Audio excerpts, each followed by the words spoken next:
సిద్దిపేట జిల్లా దుబ్బాక మండలం రఘుత్తంపల్లిలో వార్డు స్థానానికి పోటీ చేస్తున్న మహిళా అభ్యర్థి భర్త విచిత్ర హామీ ఇచ్చారు.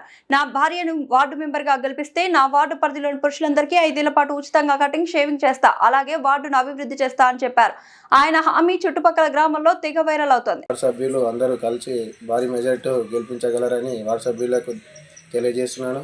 అదేవిధంగా వార్డులో ఉన్న వాళ్ళందరూ కొంతమంది ఉన్నవారు ఉంటారు, కొంతమంది లేని వాళ్ళు ఉంటారు. కాబట్టి నా వృత్తి మంగళ వృత్తి కాబట్టి మేము అందరికీ, నా వార్డు సభ్యులందరికీ, మగవాళ్ళకి ఫ్రీగా కటింగ్ గడ్డలు చేయదలుచుకున్నాను. ఎందుకంటే అందరు సమానంగా చూద్దామని చెప్పేసి, నా గ్రామం మా వార్డులో చూద్దామని చెప్పేసి అట్లా చేద్దామని చెప్పేసి దాంతోపాటు మా వార్డు చాలా వెనుకబడ్డది కాబట్టి దాన్ని కొంచెం ముందుకు తీసుకొని ఆదర్శ వార్డుగా రఘుత్తంపల్లి గ్రామంలో ఆదర్శ వార్డుగా